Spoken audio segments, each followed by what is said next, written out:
Z Paeno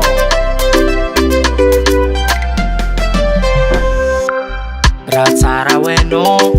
vadiko anao tiako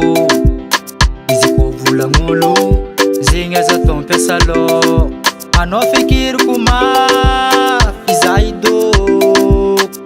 satria anao safidiny fôko fatokisana tiako mipetraka zasy anao koa mba tiako mipetaka sisy vandy fa anao tegna tiako ny masolo anao mbola tsy hitako ndray tsy falirona malegny zegny azahoagna za tao ampiasa saigny sy zako rô za tsy tandregny izy koa za baky rô iala maigny lesy tiatsika roe fokajo volagnolomalegny tsy ahoako lesy tiatsika roe fokajo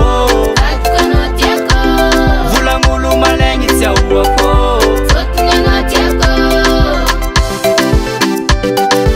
Baba Suko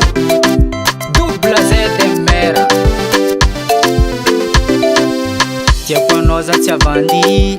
tiavako aza magnangy fo babonao tanteraka nao fomba nomepiratra you and me forever baby atsika roe magnevaky jalozy mikisaka zasy anao mifikitra okajo reo vizanako atsika roa mifankatia mamodia masoletsy tia mahita zay miaradia fatokisana tiako mipetraka zasy anao koa mba tiako mipetaka tsisy vandy fa anao tegna tiako ny masolo anao mbola tsy hitako ndray tsy falirona malegny zegny azahoagna za tao ampiasa saigny sy zako rô za tsy tandregny izy koa za baky rô iala maigny lesy tiatsika roe fokajo volagnolo malegny tsy ahoako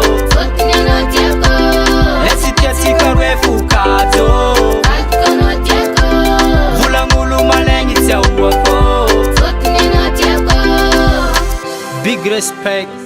mon frère Azil Zokibe Mikael Ray aman-dreny an-tanàna Sid Joseph merci tonton